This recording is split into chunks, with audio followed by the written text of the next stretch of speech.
हाँ, तो आपके सामने एग्जाम्पल नंबर 9, ये फुल कंसेप्ट क्वेश्चन है जिसमें आपको परचेज बुक, सेल्स बुक और परचेज रिटर्न बुक बनानी है।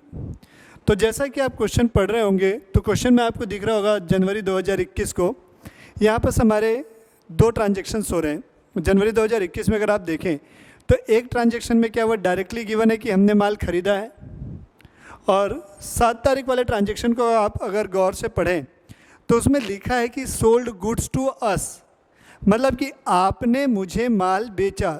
इट मीन्स कि मैंने माल खरीदा होगा। जी सर, बात तो सही है। तो ये शब्दों के हेर फेर को समझना, बोलना क्या चाह रहा है, पूरा खेल शब्दों का है, वर्डिंग्स का है। बेटा वर्डिंग्स समझ में आ गई। सर आप तो बोले थे सेल्स बुक में सेल को लिखते हैं, यहाँ तो सेल लिखा, लेकिन लिखा किसको है भैया? ये तो देखो सोल्ड टू अस लिखा है। इट मीन्स कि सामने वाले ने हमें बेचा है, तो वो अपनी सेल्स बुक में रिकॉर्ड करेगा, बट हम उसे अपनी परचेज बुक में रिकॉर्ड करेंगे क्योंकि मैंने तो उससे माल खरीदा होगा ना। हाँ सर ठीक है।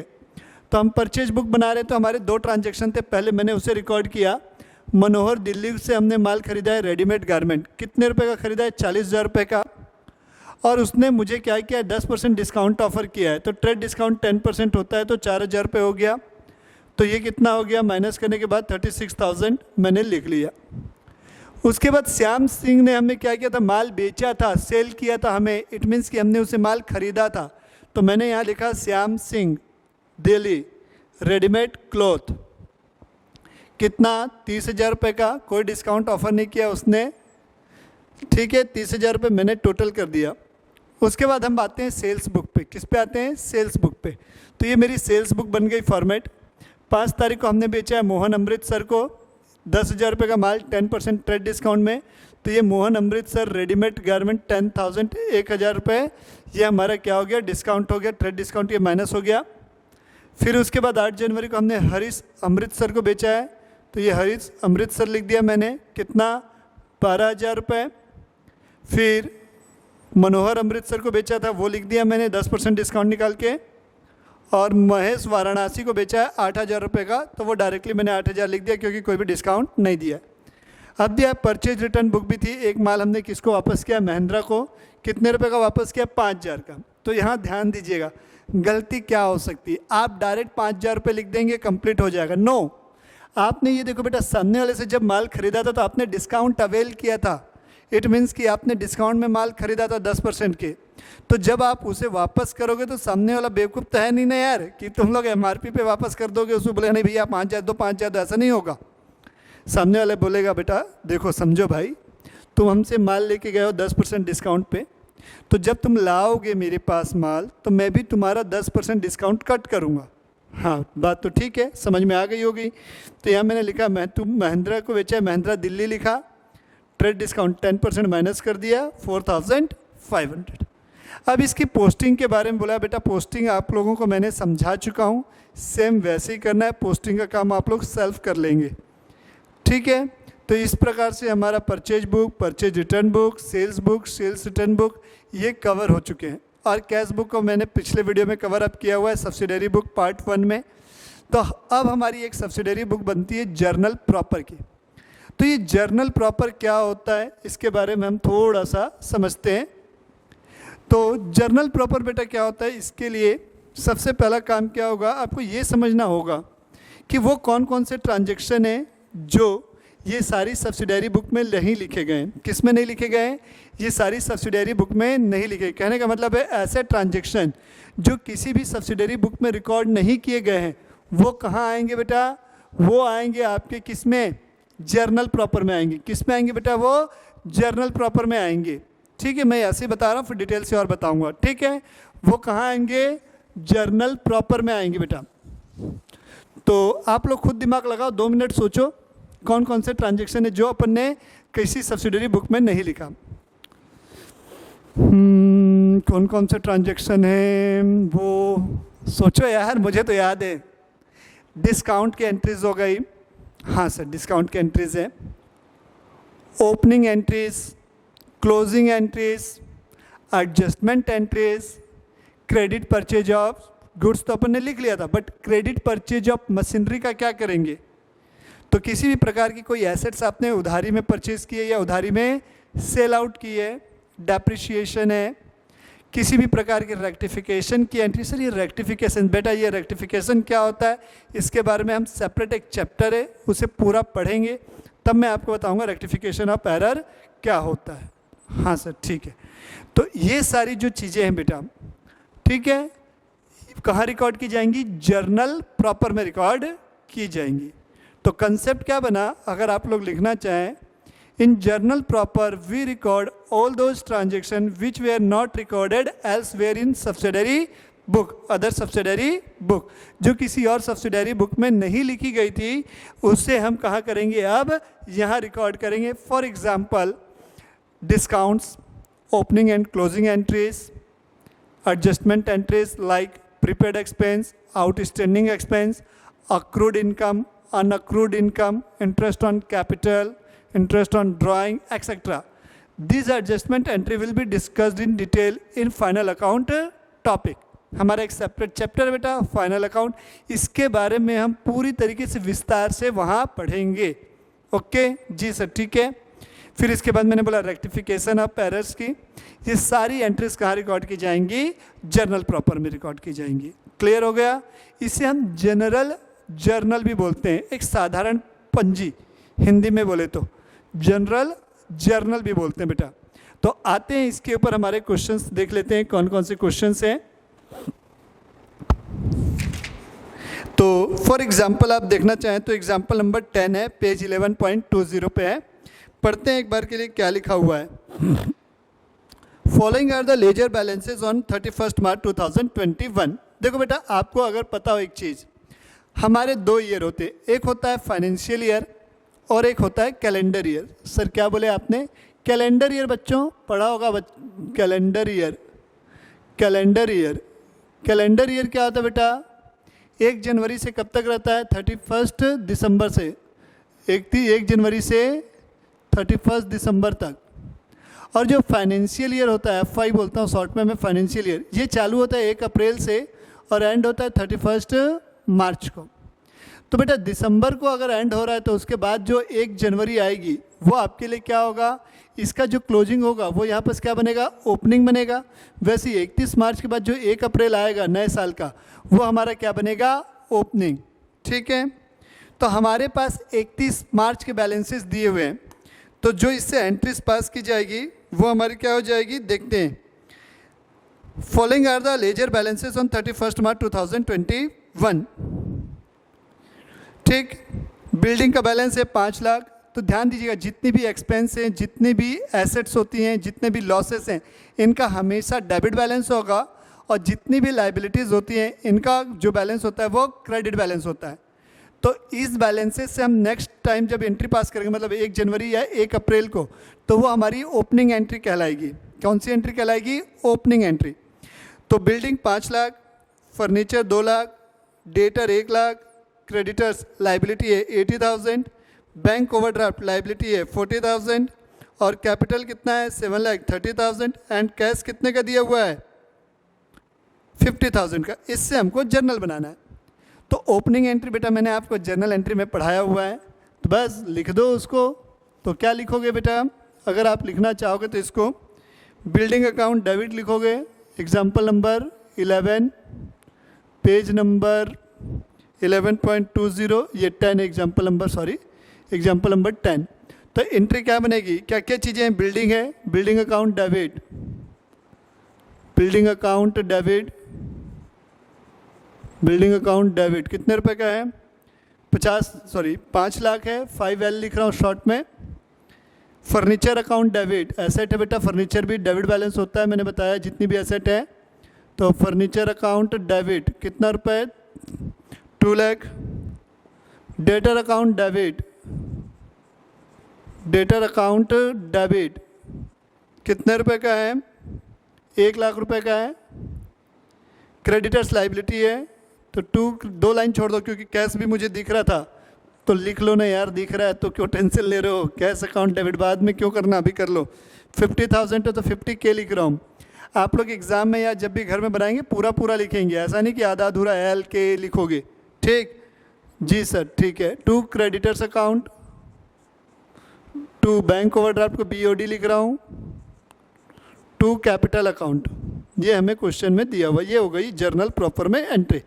तो क्रेडिटर्स हमारा है 80,000 का 80K, बैंक ओवरड्राफ्ट है 40,000 का 40K, और कैपिटल अकाउंट कितने का है 7,30,000 7.30।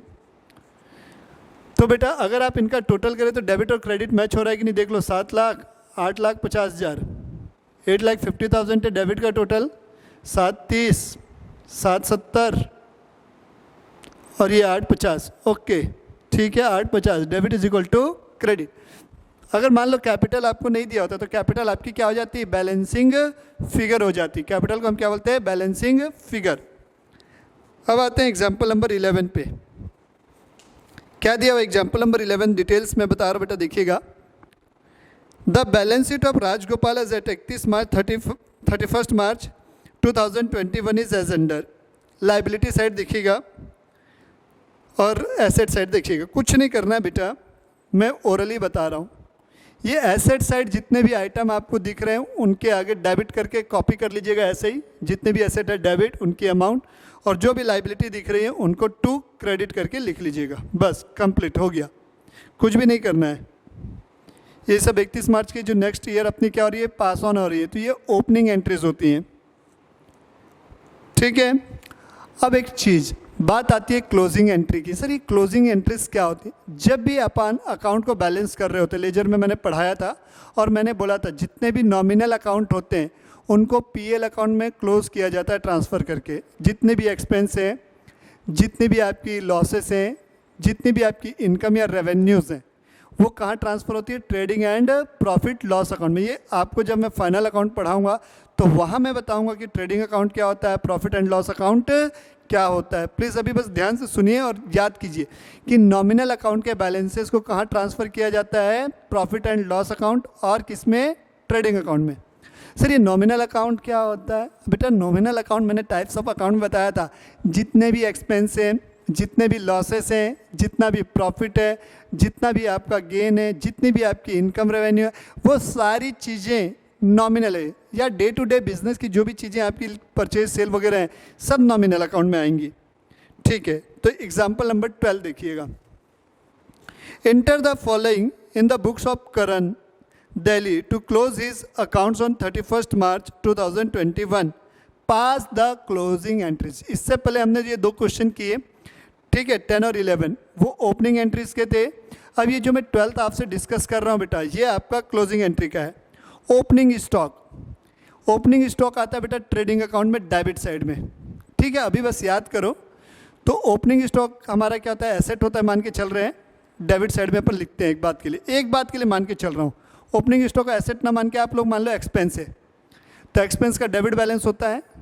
ठीक है, तो डेबिट को क्लोज करने के लिए हमें क्या करना होता है, क्रेडिट करना होता है। ये जान लेना, डेबिट का अपोजिट होता है क्रेडिट और क्रेडिट का अपोजिट होता है डेबिट। तो ओपनिंग स्टॉक जाता है ट्रेडिंग अकाउंट में। कहाँ जाता है, ट्रेडिंग अकाउंट में। तो एंट्री क्या बनेगी, trading account debit to opening stock. Purchase हमारा एक्सपेंस है, ऐसा मान के चल रहे हैं अगर हम चल रहे हैं। ठीक है, ट्रेडिशनल अप्रोच अगर फॉलो कर रहे हैं तो परचेज हमारे लिए एक्सपेंस होता है। तो और मैंने बताया जितने भी एसेट हैं और एक्सपेंस हैं उनका डेबिट बैलेंस होता है। तो उसे क्लोज करने के लिए क्या करना होगा, क्रेडिट। तो trading account debit to purchase account. Wages खर्चा ट्रेडिंग अकाउंट में आता है, तो trading account debit to wages account. Salary जो है बेटा पीएल में आती है, बस याद कर लो सर पीएल में क्यों आती है, बाद में जब मैं पीएल अकाउंट बताऊंगा तब वहाँ डिटेल से पढ़ाऊंगा।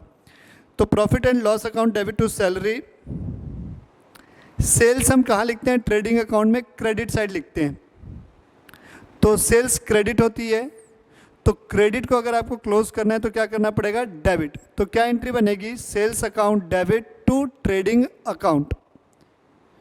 ये क्लोजिंग एंट्री, ये मत सोचना कि हमेशा सेल्स क्रेडिट होती है, यहाँ डेबिट कैसे होगी। बेटा क्लोज कर रहे हैं, क्लोज करने के लिए तो आपको उल्टा करना पड़ेगा ना। फिर दिया परचेज रिटर्न। परचेज रिटर्न हमारा कौन सा बैलेंस होता है, क्रेडिट। तो इसको क्या करेंगे, डेबिट। तो purchase return account debit to trading account. तो ट्रेडिंग अकाउंट में जब बनाएंगे तो बाय परचेज रिटर्न आ जाएगा। वैसे ही सेल्स रिटर्न है, सेल्स रिटर्न क्रेडिट बैलेंस होता है तो इसको डेबिट किया जाएगा। तो sales return account debit to trading account. Carriers outward है, मतलब बेचने का खर्चा है, तो बेचने का खर्चा पीएल अकाउंट में जाएगा। तो PL account debit to carriage outward account. Rent, insurance, discount allowed, ये तीनों ही पीएल के आइटम है। तो पीएल अकाउंट डेबिट टू ये तीनों के नाम। डिस्काउंट रिसिप्ड इनकम है, तो discount received debit to PL. Electricity expense है, खर्चा है, तो क्रेडिट करेंगे PL to electricity expense. Commission received income है, तो commission received to PL. Interest debit है, इंटरेस्ट अकाउंट डेबिट दिया हुआ है, तो ये हमारा क्या होगा, क्रेडिट करने के लिए PL to interest. Closing stock हम क्या करते हैं, ट्रेडिंग अकाउंट में क्रेडिट साइड लिखते हैं, तो closing stock debit to trading account. तो इस तरीके से ये हमारी एंट्रीज हो जाएगी। एग्जाम्पल नंबर 13 दिया है, आते हैं एग्जाम्पल नंबर 13। ओरली डिस्कस कर रहा हूँ, जर्नल एंट्री है, बस कुछ नहीं करना है। जो जर्नल एंट्री आपने पास ऑन की है वही जर्नल एंट्री यहाँ मैं पास ऑन करना सिखा रहा हूँ। Pass necessary adjustment entries for the following in the book of Ronit at the end of accounting year 31 March 2021। Salary of 10,000 for March 2021 is outstanding, मतलब आउटस्टैंडिंग सैलरी है। तो आउटस्टैंडिंग सैलरी की जर्नल एंट्री क्या बनेगी, एग्जाम्पल नंबर अगर 13 में बोलूँ तो salary account debit to outstanding salary account.